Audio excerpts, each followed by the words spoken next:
I'm Riley Chow of Gold Derby, here to talk about the Best Drama Guest Actor and Guest Actress races. Zach, start us off with the latter.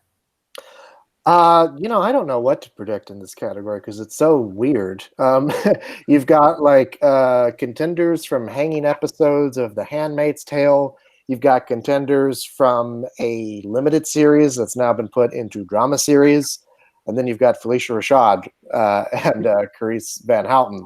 And neither of those feel like safe bets for me to predict to win. So I have no idea who to pick in this category. I'm assuming that there will be at least one contender from The Handmaid's Tale, so I'm picking Cherry Jones, who's leading our odds right now. I've also got Jessica Lange in for American Horror Story, Apocalypse, who, funny enough, I mean, if this show were still competing in limited series, she would not have the requisite amount of screen time to even be on the Emmy ballot. But because of the rule switch that forced it to go into drama, she could now actually win an Emmy in the guest category. I also have Felicia Rashad from This Is Us, just because she's a TV veteran who's been around for a while. But that's a show that I'm expecting to not do so well in nominations this year. So I don't know how confident I should be about her. And then I have Clarice Van Houten from Game of Thrones because it's the biggest show on television, and I suspect it's going to get a lot of nominations, even though the internet didn't seem to like this season that much. And then just for fun, I threw in Connie Britton from American Horror Story Apocalypse as well, because I could see her getting nominated for Dirty John as well, and maybe it'll just be a wonderful morning for her all around. Do you think that she's just barely going to get 2 nominations?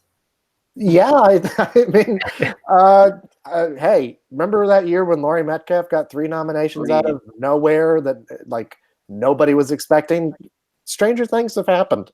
So, did Connie Britton do any comedy this year as well? Did I forget about? Smilf. She's in Smilf. Yeah. Smilf. Oh, okay. Well, yeah, but we should have mentioned that. Yeah, we should.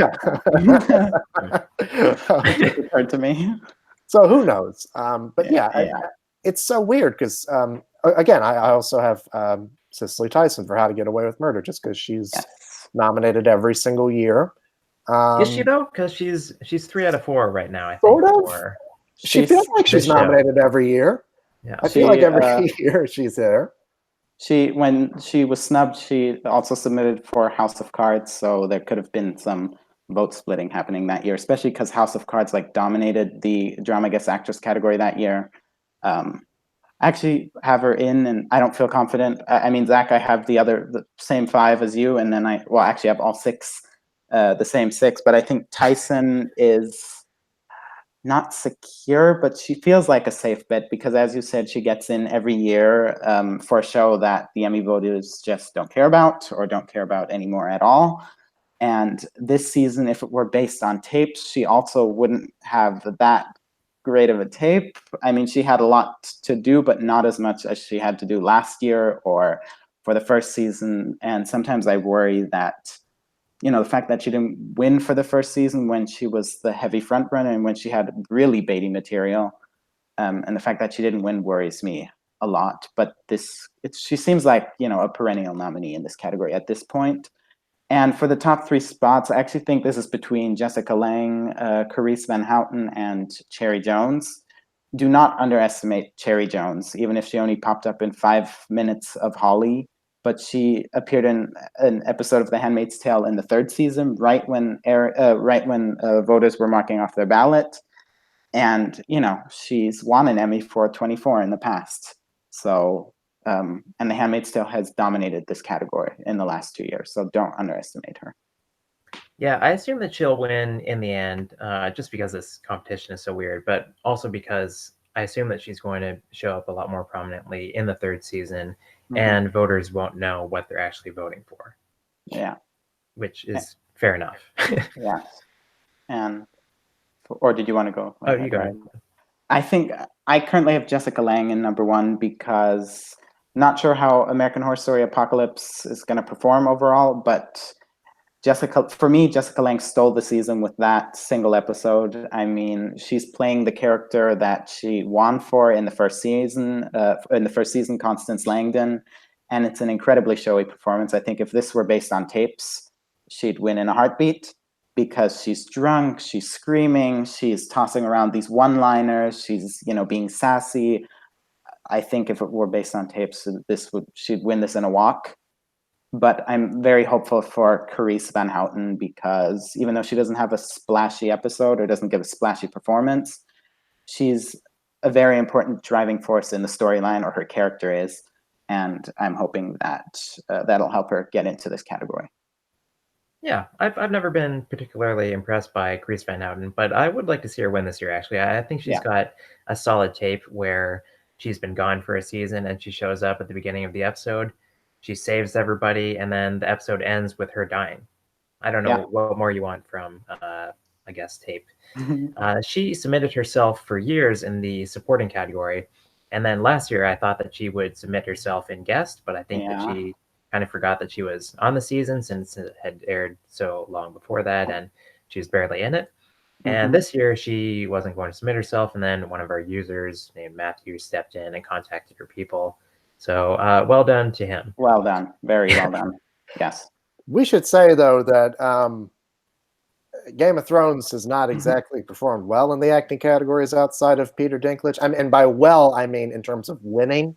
I remember it like it was yesterday when everyone was saying that Diana Rigg was going to win, and I kept saying, no, folks, it ain't going to happen. You should be predicting Samira Wiley. And I could just kind of see a repeat of that happening this year where as well as I think Game of Thrones could do overall in terms of winning prizes on Emmy night, I would not expect them to take acting categories outside of Peter Dinklage.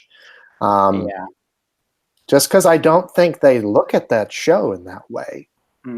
It worries me a lot that Diana Rigg did not win last year because, even though she was only in like 7 minutes of her episode, but she was a talking point of the entire season with her drop the mic moment. The entire series. Series. People still talk about it now. And the fact that she couldn't win Diana Rigg, we're talking about Diana Rigg, the fact that she couldn't win for such a showy, albeit short performance is very worrisome. And Van Houten just doesn't have the splashy material. She's very impactful. Her character Melisandre, she comes in to save the night. She tells Arya to kill the Night King, or she alludes to it at least.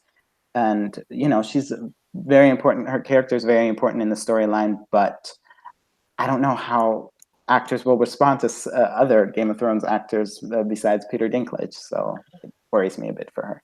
Now, in all fairness, this category, at least in terms of what we're predicting, feels a lot less competitive than it did last year.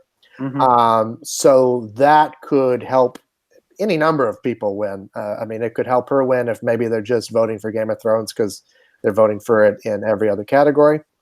But then that could also help somebody like Felicia Rashad, who I think a lot of people expected to win just because she's never won an Emmy before. She's a legend from the Cosby Show. But, I don't know. This Is Us just kind of seems like it's precipitously dropping, and they did not really nominate. They had a ton of guest actresses who they wanted to nominate last year, and did they get anybody in? I can't remember. They didn't. Big heavy hitters too, like Elizabeth Perkins, Elizabeth Perkins, and Pam Grier. Thank you. That was the one. Perkins, yeah.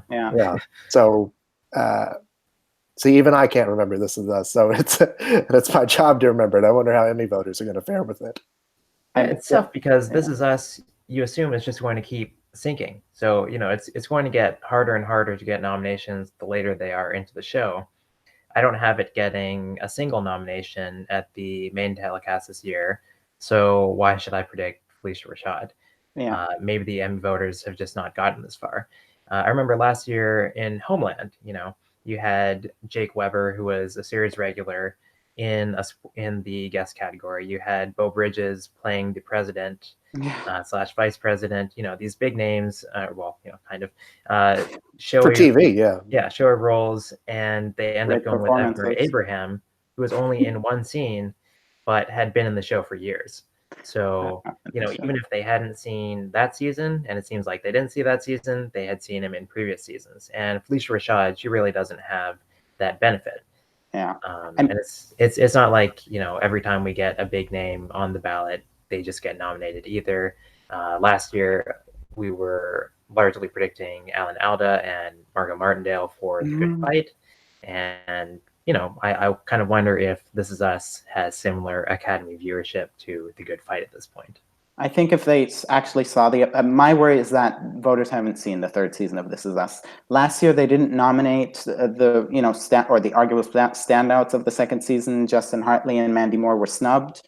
Chrissy Metz fell out. For me, that was a sign that voters just didn't watch the season. And if they continued to not watch the season, then Felicia Rashad is not a safe bet.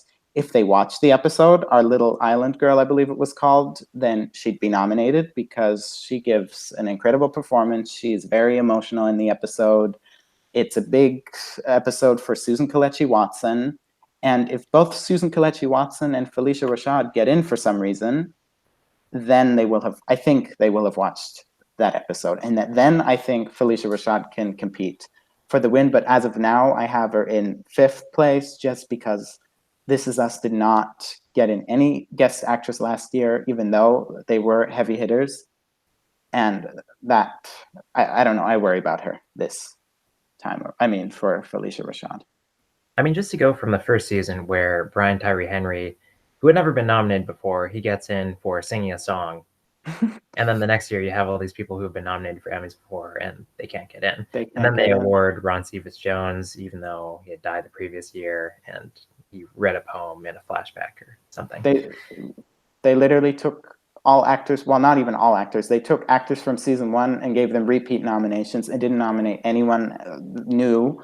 And they even dropped Chrissy Metz. For me, that was a sign that the show is losing steam. And even though the competition overall this year in the drama categories isn't, the categories aren't as stacked, I don't feel like the third season of This Is Us was, that well received that it would all of a sudden have an upward trajectory. I find it very interesting that Laverne Cox is ranked 7th in our odds. And I even have her in my 6th slot in the prediction center. But, she's competing for season 6 of Orange is the New Black. She has 2 nominations, and sometimes she was submitting in supporting, but it's not like she gets nominated every year or even most years. But it's just because Game of Thrones, they scared off all the competition, and now people who would normally come maybe 15th, it seems like they can rise up to the top 6. Yes. Yeah, I mean, it's like there's she's in 7th, excuse me, because there's just nothing. I mean, once you get past those names, there's really nothing else to fill your ballot with. I mean, there's a bunch of names from the Twilight Zone which got really mixed reviews. There's a bunch of names from The Good Fight, which has not been a factor at all. But like, who else are you gonna put in there? There's Malin Ackerman for Billions. I'm looking at that again. Another show that hasn't ever gotten a single Emmy nomination in 20 seasons. Hong Chow for Homecoming, maybe. That's a possibility. Well. I had it earlier. Joan Collins for American Horror Story. Joan Collins. Yeah. Man, talk about a diva smackdown. That would be Joan Collins versus Jessica Lange. Oh my God. And again, she doesn't have that much to do, but at times she really is giving this, showy over the top performance. And she has the name recognition. But as Riley said in the other video, that name recognition isn't going to get you past the finish line. I mean, last year we had Kelly Jenrette get in for The Handmaid's Tale, who had 0 name recognition, and someone like Marissa Tomei, an Oscar winner, did not get in for The Handmaid's Tale. So I think sometimes we do have to be careful with name recognition. It also didn't help Margot Martindale get in for The Good Fight, which is why I don't have Andrea Martin getting in this year. who also I think was on the ballot. I don't know if she was on the ballot last year or the year before for The Good Fight, but I agree that the category is a bit bereft of strong contenders outside of the top 6 that we've already broached. I don't think Connie Britton's getting in for American Horror Story. I think the show is just too old. I think Jessica Lange got buzz for herself, and I think that can carry her. I think the rest of the show is not going anywhere. Sure, it's been getting nominations in the limited categories, but those are, of course, it's much different field than drama, where Treme will get ignored for years, and then suddenly it goes over to limited, gets all these nominations. We see the same thing with comedy to drama too, where William H. Macy will get snubbed in drama for years. Suddenly, Shameless goes comedy, and he keeps winning at SAG. They're just different competitions. Yeah. I think that last year, we saw Kerry Washington. She was eligible for How to Get Away with Murder for her Scandal role, which she had actually been nominated for in the past, but it had just been too long. And I think that's where American Horror Story is. The ship has sailed for someone like Connie Britton to come back and get a nomination and even guess. Yeah, and something that I would like to bring up, and I don't know if it matters, but sometimes it's important to look at the episode descriptions on the guest actor ballots or guest actress ballots, because some descriptions they're in-depth descriptions, and others are just a single sentence. And last year, Viola Davis and Cicely Tyson had very long descriptions for their How to Get Away with Murder and Scandal episodes. And I don't know if that's a reason or any reason why they got in, but all the This Is Us actors had terrible descriptions last year. Absolutely terrible. They had one sentence and it didn't even mention their character's name. And, sometimes when people haven't seen the show and they might just read the description and not resonate with it, and then they might not check off the actor. But that's just a theory of mine. I think it's something I took into consideration last year, and I think I did predict Viola Davis for the strange How to Get Away with Murder and Scandal crossover. Good job. I agree with that in general, but it does remind me last year when Cherry Jones' description had the description of a different episode. Yeah. She was not. How about somebody like Sandra Bernhard in Pose? I mean, I don't know how well Pose is going to do overall, if it's going to be one of those shows that gets a ton of nominations, or if it's just going to be limited to like Billy Porter and maybe costumes. But, with a weak category like this, that's somebody who's been around for a long time. And she was in Roseanne and a bunch of films like King of Comedy. And I don't know, maybe that's somebody who could be a possibility, because at least she's on a show that people are talking about, And she's a regular in the second season. Yeah. So she is one of those kind of pseudo supporting players competing in guest. And I also think we could be underestimating Hong Chow. That's another person who's been building up goodwill throughout the last few years. She's been in so much. She was in Big Little Lies season 1. She was in Downsizing. She almost got an Oscar nomination for it. She was in Forever this year. She was in Homecoming. She's just one of those actresses that's popping up everywhere. And if Homecoming happens to be a drama, happens to have a lot of support in the TV Academy, I would not be surprised if she showed up here. Especially, I think her character almost closes the show. Mm-hmm. And if they watched all the way through, season 2 is going to be all about Hong Chow. If nobody else is coming back, it's possible. Again, it's like, how well is Homecoming going to do? Are people still talking about that show? Or I don't know. And she doesn't have, in my opinion, she doesn't have a showy performance. I know there are a lot of people that really liked it, but I don't know if it was enough to, get her into this category. It's not big enough. She's not very prominent in the episode, which someone like her really needs. She's not a Cherry Jones who can just get in because the show has so much goodwill, or she herself is a big name. I want to talk about a couple contenders who are not in the prediction center at the time of this recording. One is Claire Bronson for Ozark. She was not submitted by the show, but she submitted herself, and she's somebody who I feel like did a really good job of her ballot description, where it says that she's playing a grieving wife, and she, goes in on Laura Linney. Luca, do you remember who that was? Ozark fans support her submission on the ballot?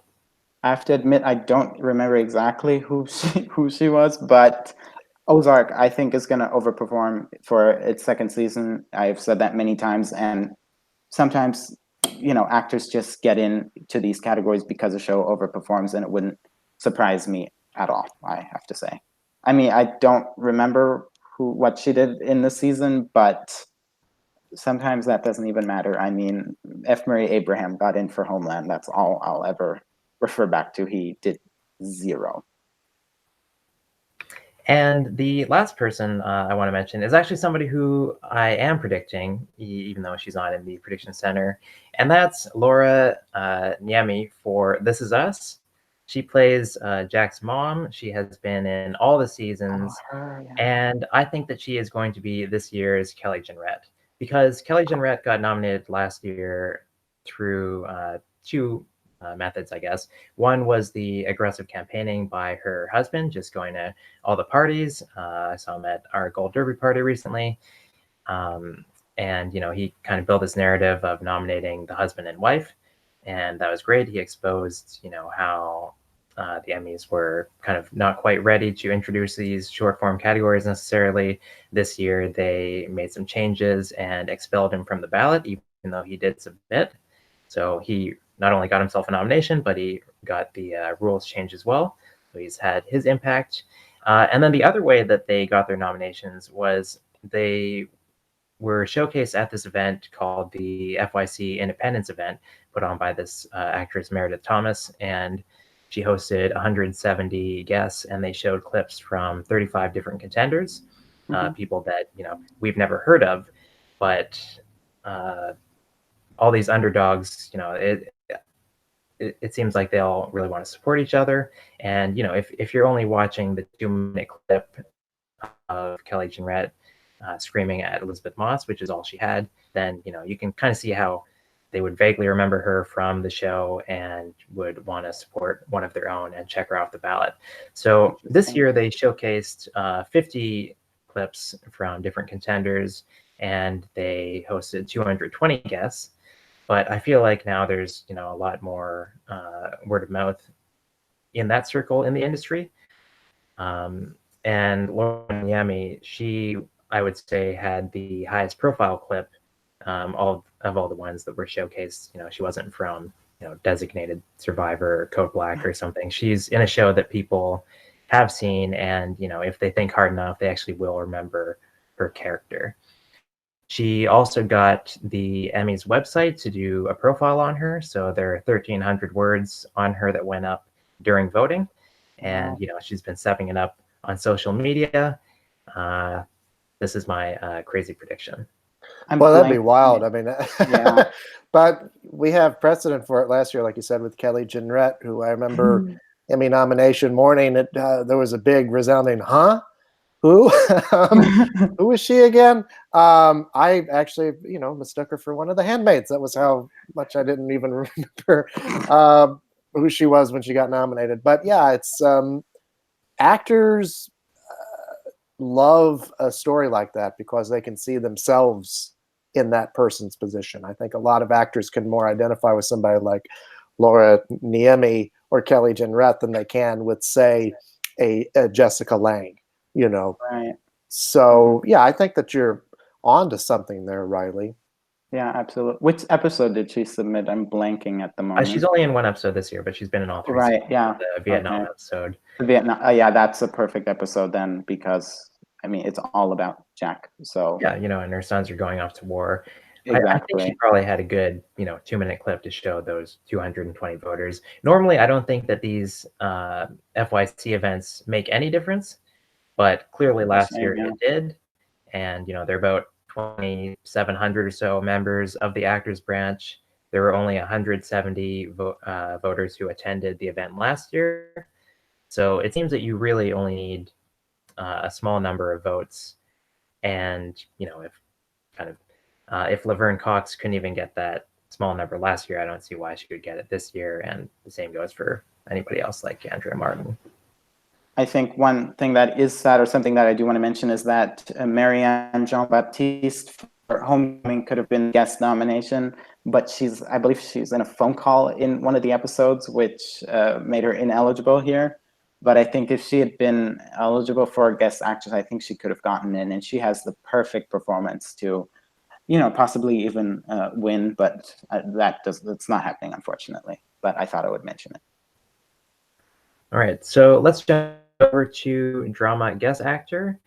I think that we all have Bradley Whitford for The Handmaid's Tale. We have Ron Cephas-Jones for This Is Us. We have Michael McKean for Better Call Saul, and James Cromwell for Succession. Zach, you actually have the person that the odds have in 6th in your 2nd position, and that is Titus Burgess for The Good Fight. So what's going on there? I mean, that's wishful thinking. I filled these out a long time ago. Yeah, I got to move him down a little bit. I got to, relook at some of this. But I mean, hey, like he's probably not gonna win for Kimmy Schmidt. Might not even get nominated. I might as well predict him to get in here, But it's not a show that they seem to watch. If nothing else, maybe it could help him that he's doing something different from what he's known for, which is this kind of outlandish comedic performance. And, maybe actors will appreciate seeing him stretch a little bit. I mean, I should say, like, the fact that he's been nominated all 4 seasons of Kimmy Schmidt, including the one where they only got a comedy series nomination, that probably speaks to how popular he is in the TV Academy. So maybe a nomination isn't so far off, and who knows, maybe he can win. Yeah. Well, I think Bradley Whitford is actually he's not a clear front runner, but if voters are watching the 3rd season of The Handmaid's Tale, he's almost the male lead of the show. Sometimes he's evil, and then he's not evil, and I think he's actually the best written male character on the show, someone that actually is 3-dimensional. And I think if people do remember his character's arc, Commander Lawrence, from last season, where he, spoiler alert, helps Emily escape Gilead, I just think it's a performance that they might resonate with. But you cannot underestimate Ron Cephas-Jones, who gets, he just pops up every now and then on This Is Us, doesn't have that much to do. I think he has a backstory episode again this season, or one that takes place in the past. So I would not underestimate him. And then Michael McKean, I mean, that's someone that a lot of people have been wanting to get in for Better Call Saul for so many years now. And now here's his chance with a drama guest actor.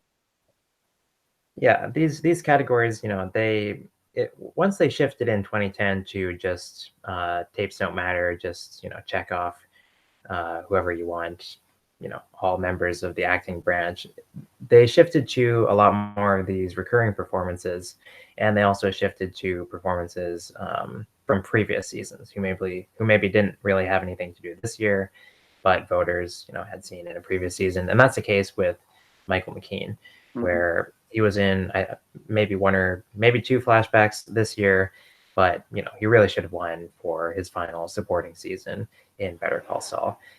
A couple of years ago, they even nominated Allison Wright in The Americans, someone without the profile of Michael McKean, but they're just desperate for non-guests in these guest categories. So I have Jeremy Allen White for Homecoming in 4th place. I actually feel very confident about him, even though he does have the 100-to-1 odds. I see him as very similar to Alexis Bledel in The Handmaid's Tale a couple of years ago, where he's in episodes 1, 2, 3, and 5, which are the same that she's in, or that she was in the 1st season of The Handmaid's Tale. So he seems like a supporting player, and if voters only watch, a few episodes, they'll get all of his good stuff. And he is playing someone who is extremely mentally unstable. So I think it's a showy performance. I'm more concerned about Christopher Maloney, who I think is maybe around 6th in our odds for Pose, just because even though he is somebody who is well regarded, he seems to be always busy and always well liked, even though he doesn't get nominated that often. I think that very few people who came out of the 1st season of Pose were talking about his performance specifically. a random parallel draw is with Sam Shepard in the first season of Bloodline, where it's like, this is, you know, somebody that's well respected, but you know, just because he's a name in a show that voters are watching, they're not just going to check off everybody. Yeah, I mean, it just depends on how well Pose does overall. You know, I mean, he's somebody who I could see getting in, but at the same time, you're right. I mean, it's not really about him, you know. But again, I mean, if they're just trying to fill this category, you know, too bad there's no Game of Thrones contenders that they can put in, or else I'd have them in over him. But you know, you're right. It's he's a good sixth place placeholder for people who you know, are just trying to like fill their category with like veteran TV actors, previous Emmy nominees who are on shows that are being widely talked about. Yeah. Someone who I have in sixth place, someone who's probably not getting in, but it's wishful thinking. I have Glyn Turman for How to Get Away with Murder. You know, he's someone who won this category in 2008 for In Treatment, I believe. And he has an incredibly showy performance, and he plays a character that if people watched the show, which they don't, but if they did, I'm pretty sure he'd get nominated because he's the emotional centerpiece of the season. He triggers pretty much everything that happens after his episode, and spoiler alert, he dies. So I just feel like it's something that could happen, but at this point, it's more wishful thinking. I do actually have Chris Maloney in sixth in the prediction center, but my real sixth is again somebody who's not in there, who is Michael Mosley for Ozark. What really got me onto him was his description on the ballot, which is Mason goes off the deep end and focuses his rage on the birds. Yeah, he has. That's pretty great. That's concise. It sounds interesting. It sounds like he's playing, you know, an antagonist. Last year he did submit in supporting. So again, he's another pseudo supporting player in the guest categories, and he actually was submitted by the show. He's their official guest submission, I suppose. And you know, we all expect Ozark to do very well this year, to grow from where it was last year.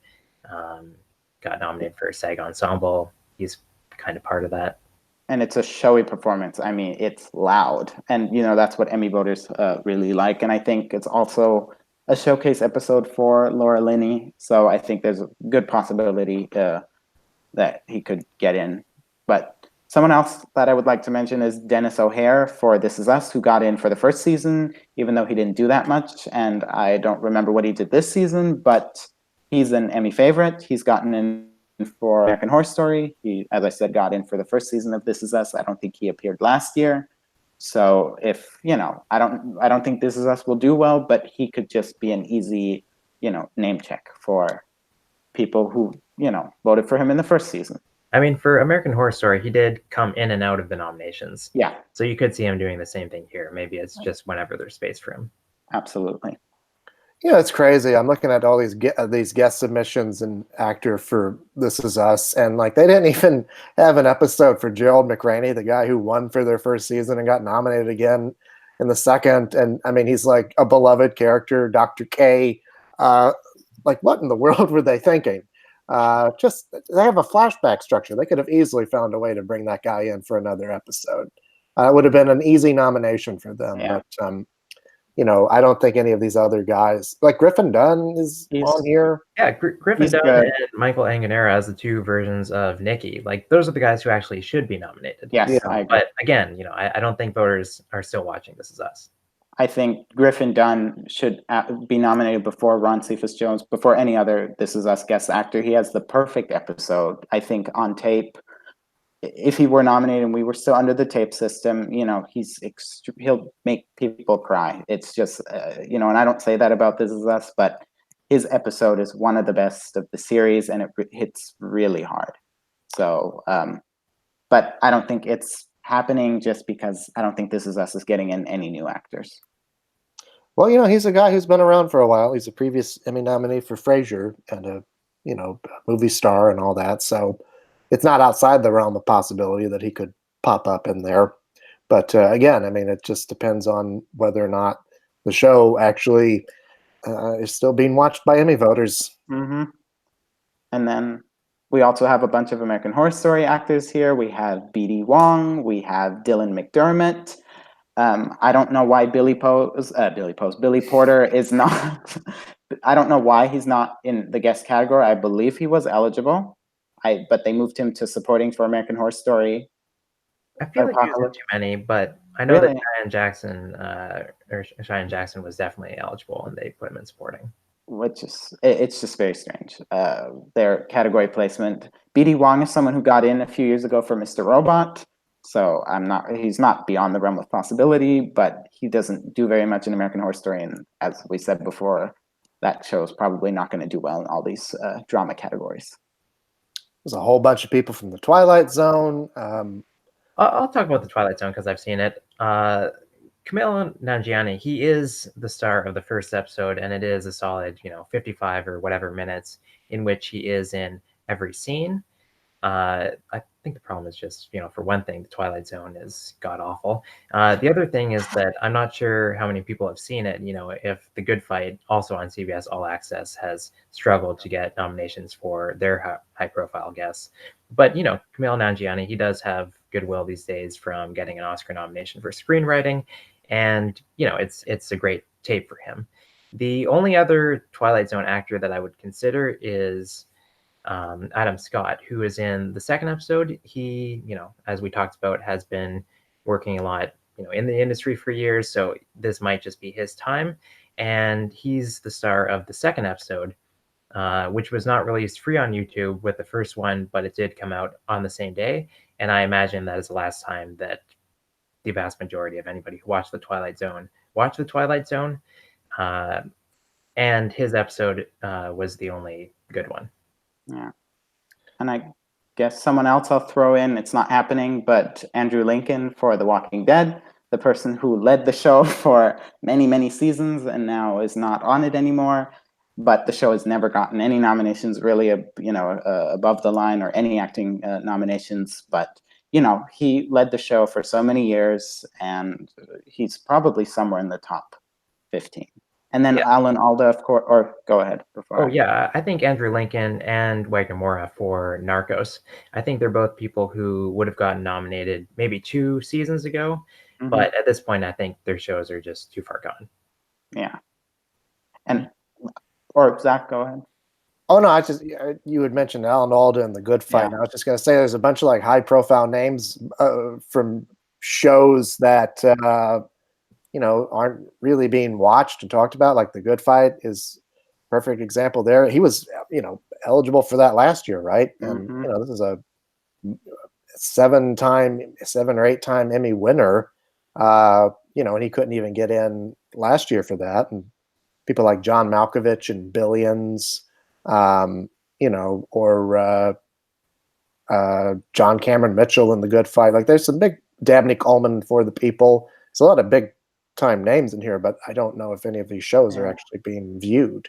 And Alan Alda is also on the ballot for Ray Donovan, actually. Yeah, I always wonder, yeah, exactly, because even if the few votes he might get, he might split them. I mean, sometimes actors do kind of pop on the ballot when they are on it twice, but he didn't get in last year. And for me, the fact that Margot Martindale and Alan Alda did not get in for The Good Fight told me everything I needed to know about the support for that show in the TV Academy, unfortunately, because it's an amazing show.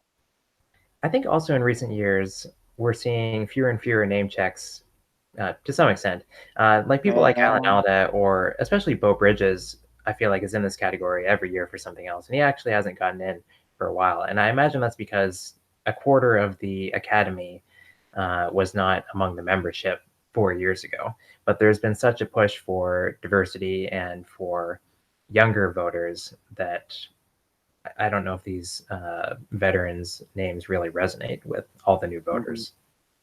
Yeah.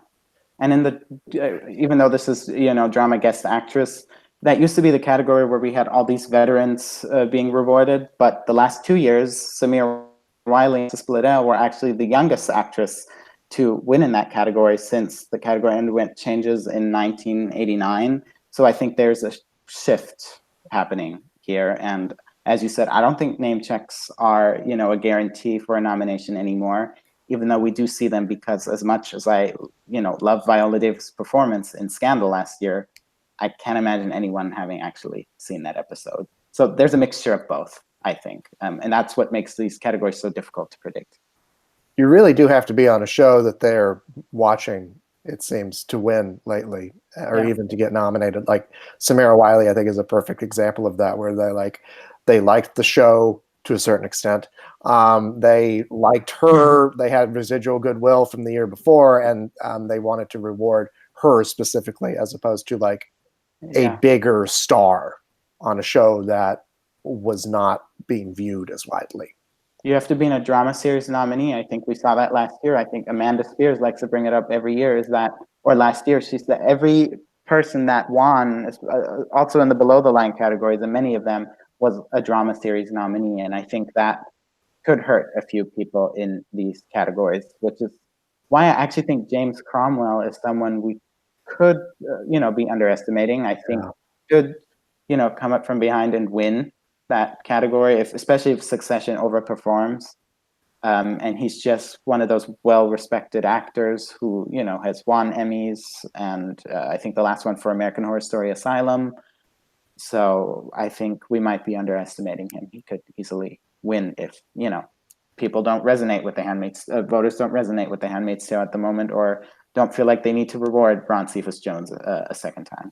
Yeah, just talking about how people need to come from drama series nominees, which is largely true. I mean, we see where situations where This Is Us will get 3 actors in, the year after House of Cards gets 3 actors in, and they're not necessarily the most well-known names, like Paul Sparks. Like he was great in House of Cards, but it wasn't the showiest performance, and he hadn't really been in anything that had resonated with Emmy voters, or at least his performance in them before that. But voters like House of Cards. But we can't completely discount name checks, because something like F. Murray Abraham would not have happened if it hadn't been for name check, because he did nothing in his episode, and he was probably surprised himself that he made it into that category, because he popped up for 2 minutes, barely said anything, and then got nominated over Beau Bridges, who gave a very good performance. I thought very showy. So we should predict him this year, because the show's not on the air, and he did even less than he did last season. No shade to F. Murray Abraham. I love F. Murray Abraham. Don't get me wrong. I'm always glad to give him Emmy nominations, but yes, absolutely.